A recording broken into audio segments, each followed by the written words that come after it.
This week we're comparing these two bad boys.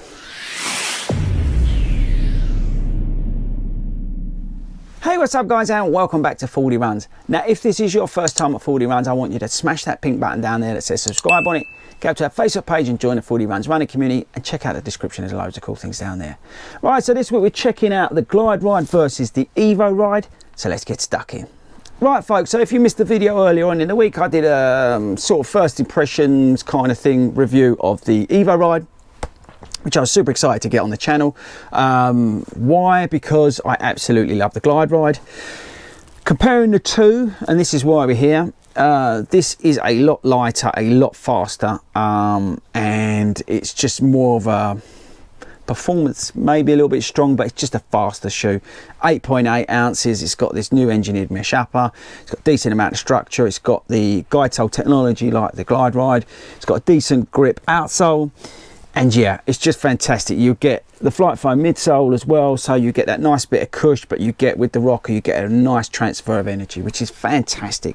And this thing, like I said the other day, they have absolutely smashed it with this shoe. It is really good. You know, almost to the point where I actually prefer running in this now to my turbos. I mean, it's that good. Yeah, I mean, I can't wait to put a lot of miles on these shoes, in particular when this weather clears up that we've currently got, and I can get out there and it's dry and you can just get on the road and you can just crack out miles. You know, when you're looking to do tempo runs, or you can do fast-paced half distances, especially with marathon training. This shoe is, it is great. The Glideride, if you're new to the channel, and you'll have to excuse how muddy these are because I've not cleaned them from the weekend. This shoe is my absolute favourite long run shoe. I got this shoe, I think, was it September, whenever it came out last year. Completed the Chelmsford Marathon in it. I just love this shoe. Why do I love this shoe? Well, firstly, I'm a heel striker. So with the Outsole technology, again, transferring the bad heel strike with the all the energy down towards the metal rocker, and I'm getting a nice cush as I'm going along and a nice propel as I'm going along.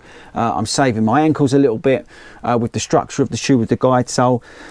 It's doing a lot for me while I'm out there on those longer runs, and I'm saving and I'm transferring energy that I would otherwise be losing.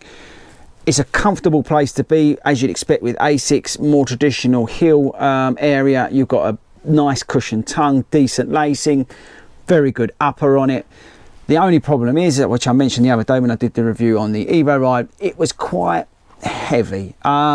It's, I think, 11 ounces. I may be wrong, but I think it's 11 ounces from memory. But what Asics did, they did a fantastic job of actually moving the weight around so you don't really feel the weight when you're out there. I say I've done marathons in these shoes, I've done plenty of 20-mile runs in these shoes, and I've never really noticed the weight in it, actually. Even towards the end of the run, it's not really been a huge factor for me, the fact that this is a heavier shoe. Comparing the two, I think, is actually a bit naughty, because really they're two different shoes. And actually on this review we should probably be comparing this shoe, the new Evoride, more to the Nike Pegasus Turbo 2. I think that's probably a fairer comparison than versus the Glideride, because if you're looking for a long run shoe, a shoe that you're going to go out, maybe run your first marathon, or you want something you're going to be putting lots of miles on, and you want something that's going to look after you when you're out there doing those longer runs, the Glideride are, I think personally, the best long run shoe out there at the moment.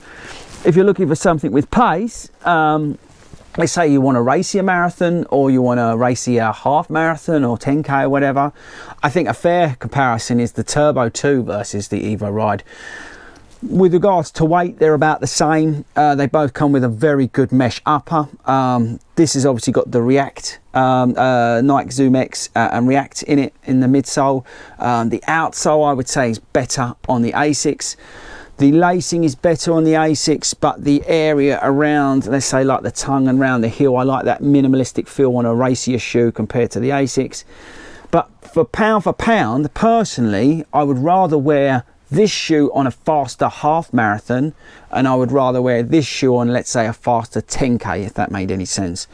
This for me, over that sort of longer distance with the flight foam midsole, with the Outsole technology, to help me push along onto that rocker, for me on a half marathon, I would prefer to run in this shoe versus the Nike Pegasus Turbo 2, even though I love the Turbo 2. I've got 2 pairs of these. That's how much I love that shoe. But I would then rather wear this over 10K or a 5K than this shoe, if that makes any difference. So if you're looking for like a fast marathon, half marathon shoe, then this is where the Evoride comes in, I think. You know, if you don't want to go down the road of like a Next Percent or a 4% or an Alpha Fly or something like that, and you know, don't want to pay stupid money, this at £110, I think, versus the Nike Pegasus Turbo is probably the better shoe for me. It's quite a bold statement because Nike Turbo, Pegasus Turbo is an amazing shoe, and it's been one of my favourite shoes. But I really, really believe this shoe to be one of the best shoes that Asics have ever made.